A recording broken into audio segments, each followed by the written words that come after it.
Okay, you're on. Hey, late night from Willowdale. We haven't done a video in since early October, late September. We're sitting right at I think the last video we did, we're sitting right at this table here in Goulding Park in Willowdale.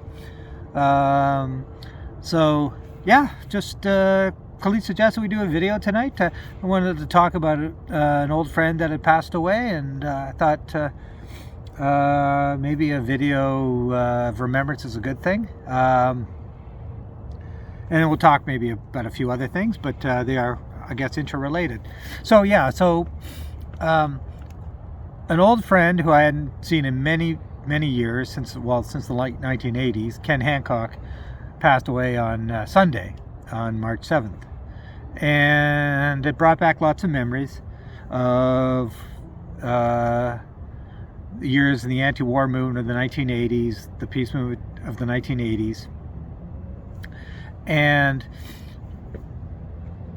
they were very good memories, not all good memories, but I just remember, as you know, in our videos and our Facebook, a lot of the Facebook postings I do are all about politics and stuff, because that's what I like. And so Ken Hancock influenced me a lot. I met him in 1982. I was taking some buses down to New York City for a huge disarmament rally in June of 1982, June 12th, 1982, with a friend of mine, someone who I just recently met, Dave Selassie, who I'm still in touch with, who's also a friend of Ken's.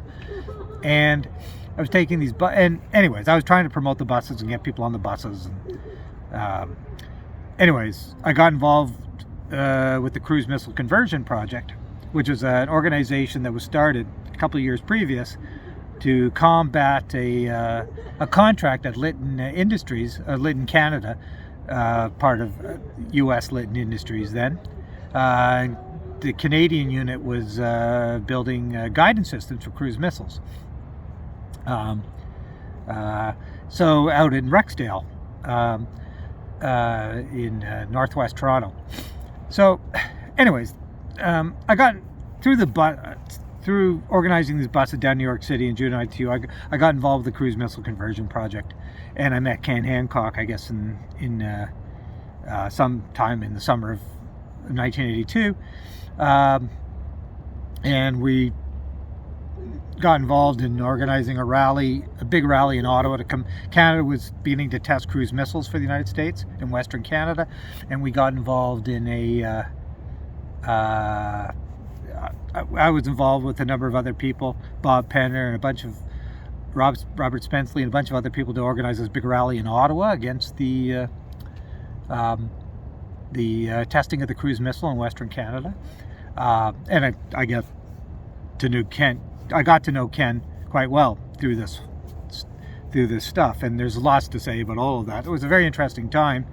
I remember some group from out west bombed Lytton. There was a bombing at Lytton. Of course, they blamed us, the Cruise Missile Conversion Project, and all the non-violent protesters. We had nothing to do with that bombing. But it was an interesting time, believe me. But I don't want to ramble on about the history of the peace movement of the 1980s. It was an interesting time, and it was a very interesting time. It was the peace movement was almost a recreation of the anti-Vietnam War movement that existed in the 60s and the 70s. And it sort of came back because of the election of Ronald Reagan in November of 1980, and he was, basically was a warmonger, and he was building up weaponry, and there was this huge debate at the time about the short-range nuclear weapon, the cruise missile, the Pershing missile, the cruise missiles, the Pershing missiles, which were short-range weapons, very destructive and very destabilizing. So this whole movement grew up around the world against the deployment of cruise and Pershing missiles in Europe, the cruise missile in general, because it was a highly effective missile that has been used in many wars since in the Middle East. And we even predicted at the time this would be used in the Middle East. And it has. It was been used in Iraq. It's been used in all sorts of military adventures in the Middle East since it came into being in the early 80s. So this whole peace movement sprang up with Reagan's rearmament and Reagan's bellicose talk about confronting the Soviet Union and all of that.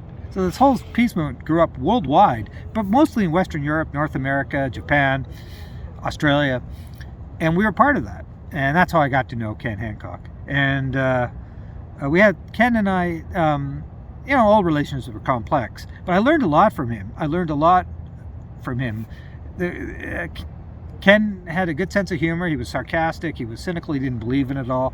He was a great person to have beers with and get drunk with, because those are great conversations. You could be cynical, but it was great because he didn't take it all that seriously.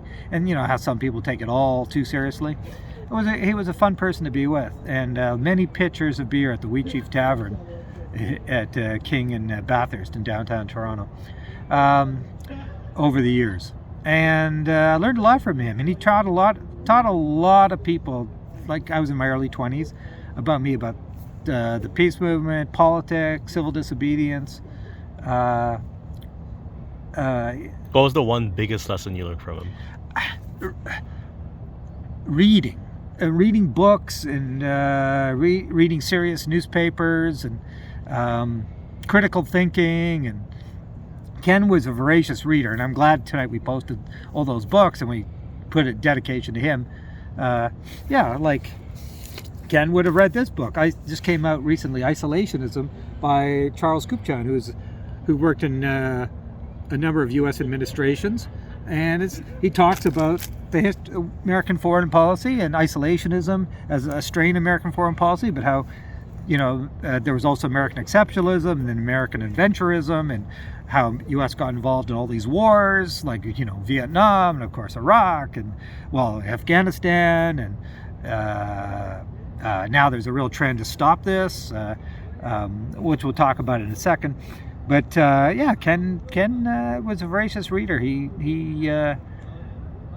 taught me a lot about politics and history and good books to read. I remember having a nice dinner with him at our good friend Jim Grass, having a great lunch with Noam Chomsky, Ken and I and Noam Chomsky. And we drove, I remember picking Noam Chomsky up in Syracuse. We drove him to Kingston. Ken and I drove him to Kingston. It was with our friend Graham McQueen. Nothing like being in the car with Ken Hancock and Noam Chomsky. He introduced me a lot of great political figures. My good friend Gabriel Coco, who we talk about a lot. Ken was a big fan of his and his writings. So he introduced to me a lot of critical thinking and great authors and great books. And when I heard he passed last night, that's what I thought about. And all the great conversations and the trips we took to upstate New York and to Quebec and throughout Ontario. And he was. I remember. This is a kind of I don't want to embarrass people here, but this is a great little story. We were coming back from a meeting in Pennsylvania. An Easton, Pennsylvania War Resistors League meeting, and we were driving back through upstate New York, and we stopped in Syracuse where we had many friends, and we were at a bar, and there was music playing, and we were getting a little drunky, and a friend of mine were dancing together, and the guy and a bunch of guys came over and said to us, "What are you gay? What are you gay? Like, what are you doing dancing together?" And my friend, who could be very sarcastic, said, "Well, I thought this was a gay bar." And of course it was definitely not a gay bar, and these guys were about to pound us, and then Ken stepped in Like he was tall, he was a big guy. He stepped in and said, "Is there a problem here?" I remember I just thought of Clint Eastwood. You know, it kind of looked like Clint Eastwood in some ways. I remember him stepping off the train in Kingston once, and everyone looked at him because he had a big poncho on and he was a big guy. And but yeah, he stepped in at that time. These guys were about to pound us, and I remember Ken stepping in and saying, "Is there a problem here? Is there a problem here?" And these guys just backed away. And it was a funny story. I just thought, oh God, yeah, because he was an intimidating figure. So A small stone wall, right? oh God, yeah, it was. I said to Derek later, I said, "Did you really have to say that? Really, really?" And I said, "Those." Anyways, yeah, Ken, yeah, that was a funny story. Yeah, they were about to. Derek said, "Oh, is this a gay? I thought we were in a gay bar," and these guys were about to beat us up, and Ken just stepped in and said, "Is there a problem here? Is there a problem here?" And that was the end of that. These guys just backed off. So, anyways, lots of great memories with. I could go on, and I'll forget about some of them when this video is done. But yeah.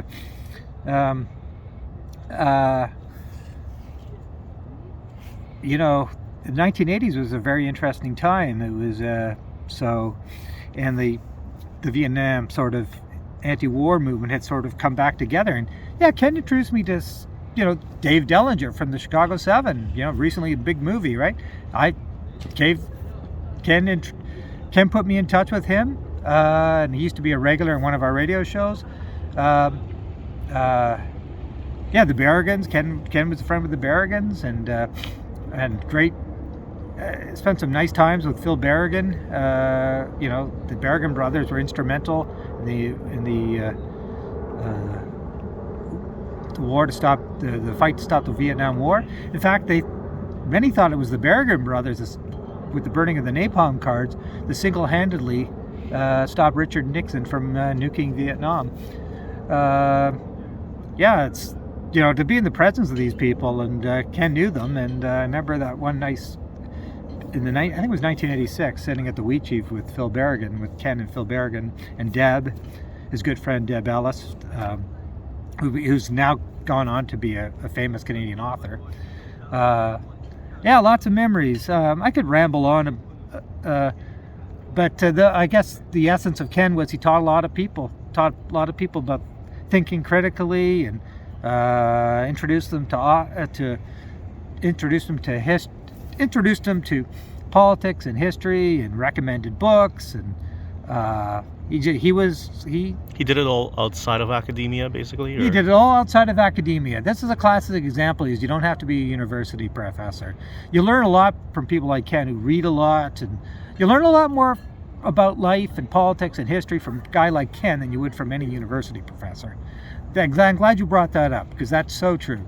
Ken taught a lot of people about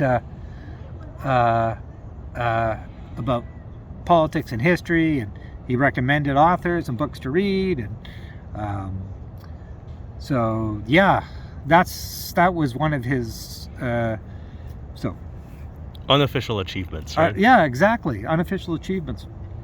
And he helped start the Cruise Missile Conversion Project and the Alliance for Nonviolent Action. And the Cruise Missile Conversion Project was a member of the Alliance for Nonviolent Action, because the Alliance for Nonviolent Action was an alliance of peace groups from Southern Ontario, Quebec, and upstate New York. And we meet regularly, and we'd have joint actions, like the big action we had at the Griffiths Air Force Base in summer of 1983, which was Griffiths was the first SAC base, Strategic Air Command base in the U.S. to get air-launched cruise missiles.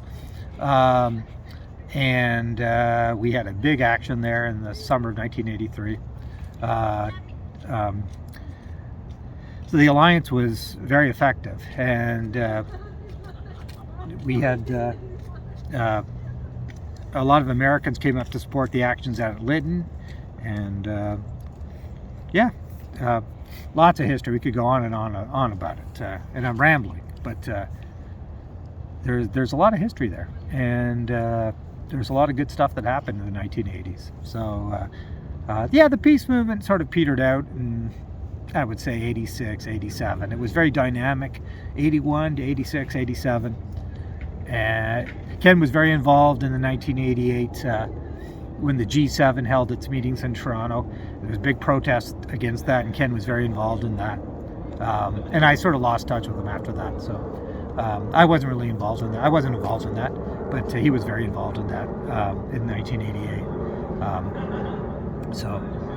Yeah, there's lots to say, but it was Ken's interest in really in American foreign policy that's where a lot of our conversations came from. And of course, we just pointed this book of isolationism, and there's another book by Stephen Wertheim on the same sort of topic about I think it's tomorrow. I haven't gotten it yet, but when I do get it, I'm going to put it on my Facebook page. I think it's called Tomorrow in the World or something. I have, if I miss, it's a good book and I'm going to get it. But it's all about, there's a now real re-examination about American foreign policy, American adventurism, and American exceptionalism. No one takes that as seriously anymore. Not after the last year, what they've seen with Trump and what happened at the Capitol and what the election, and no one, and the COVID, how COVID was mishandled. So no one takes American exceptionalism seriously anymore. But there is a real examination of American foreign policy, and I think there with Biden, he wants, and there are a lot of, he's struggling now what to do about Afghanistan and American overreach. Trump started, to Trump's credit, he really wanted to pull back the troops from around the world. And our good friend Gabriel Kolko always believed the best thing the U.S. could do for the world is withdraw. So there's a huge debate now in foreign policy circles about how far do you go. And I think with Biden, and I think Kupchan, who's an informal advisor to Biden, I think you're going to see, and this is something Ken would have been very interested in, you're going to see a retrenchment. I don't think you will not see another Iraq sort of thing where it's an invasion of another country. I do think Biden will keep troops in Afghanistan. I think that's smart. I mean, you don't want the Taliban to take over. But I do think he will maintain troops in Europe and to keep the commitment to Japan and South Korea. And it'll be interesting to see where he goes on China. The world's a complex place, and the U.S. can't police the world, and they can't intervene everywhere, and nobody wants them to. But I think you can have a coherent foreign policy, and a lot of people where it's a foreign policy that's consistent. It's based on values, but obviously, when you're dealing with countries like Saudi Arabia, which the U.S. is not going to abandon, you have to almost, at some point, swallow your values somewhat, even though you don't want to. From American perspective, from a foreign policy perspective, they're not going to totally abandon Saudi Arabia, even though I think there are lots of people who would like the U.S. to abandon Saudi Arabia. And really. If when you're in China, you can. We had it on this table. We had this conversation about how do you deal with countries, human rights violators and stuff. And you basically, you can have a low-level relationship with countries that are not very nice. Don't invite them to the White House or, that sort of thing. You just keep you don't have to. Trump didn't care about human rights. You can still, I think, maintain a consistent foreign policy, keep the human rights violators at bay, but obviously got to have relations with China, with Saudi Arabia, with Iran, with Russia. Even you can basically have a common sense foreign policy that is based on some values, but you're going to have to deal with some nasty actors. But you don't have to go overboard, and you certainly don't have to invite them for steak dinners or anything like that. The world's a complex place, and there's lots of nasty stuff going on in the world. So yeah, so that's going back from my discussions. This is the sort of thing I would discuss with Ken. So in terms of Afghanistan, you want U.S. you want some troops to remain in Afghanistan. You want NATO to remain in Afghanistan because you don't. Taliban's going to take over. The Taliban, in many ways, are a very nihilistic sort of organization. They seem to enjoy just killing people. How do you negotiate with people like that? And of all the sweat and all the blood and treasure that's been spilled in Afghanistan with Americans, with Europeans, with Canadians, Australians, whatever, like you don't really want to abandon it. So I can see in Afghanistan having a basic troop presence, and hopefully not forever, but you want that's probably the best thing, because you don't want the Taliban taking over Afghanistan. In terms of all the other countries, I think a common sense approach, definitely open up to Iran. They're a crazy place, but open up to them. China, you have to deal with them, obviously, but you don't have to cozy up to them. You have to deal with them. They're the second biggest economy. And Biden's facing problems with, in Myanmar too. Again, you can have a policy that's rational, but you don't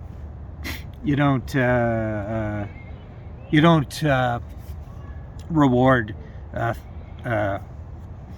repression and dictatorships and all that sort of thing.